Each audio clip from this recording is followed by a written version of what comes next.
we are on Capitol Hill and there's a lot of congressional staffers here, Radley. Could you identify 2 or 3 steps that Congress can take to stop this militarization trend? Yeah, sure. I mean, I think you could stop the 1033 program, the Pentagon giveaway program. I mean, you know, this is equipment that was designed for use on a battlefield, and it's being given to police departments for use on American streets and American neighborhoods against American citizens. So I think that's, I mean, just from a symbolic standpoint, that's important.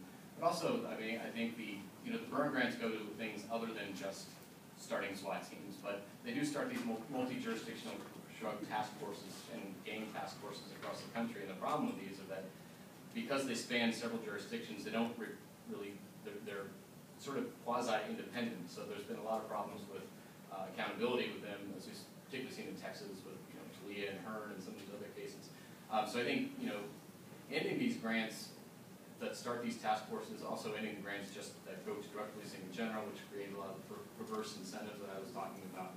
And, I mean, again, we can get back to qualified immunity. I mean, it's a non-starter. That's not going to pass, but if it did, it would be great. I mean, unfortunately, I think the policies that would have the most impact, like ending the drug war, are those that are least likely to happen. So. Our last question to Don. Thank you. I haven't read your book, but I'll look for it. My question is directed to this point. In our society, there's groups that are considered like natural enemies for the police. I'm talking about black people. I'm not just saying African American, because there's a lot of black people who live here who are not African Americans.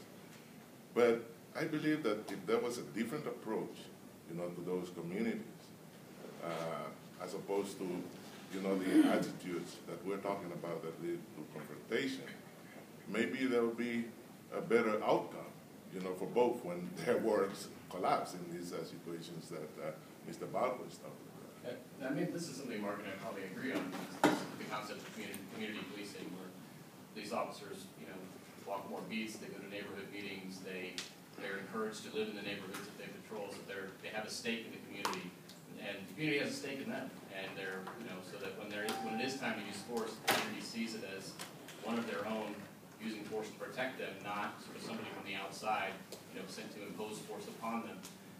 So, more community-oriented policing, I think, is, and Mark, you have some other ideas. One sentence, it starts at the top. It starts with whoever's in charge. That's where it starts. We do unfortunately have to. I wish I could take everyone's questions, but we are out of time. I'm sure that our panelists will stick around. Thank you all for coming. I think it's really important that we have the dialogue and continue to have the dialogue even after our panelists will be kind enough to stick around today. Thank you for coming in.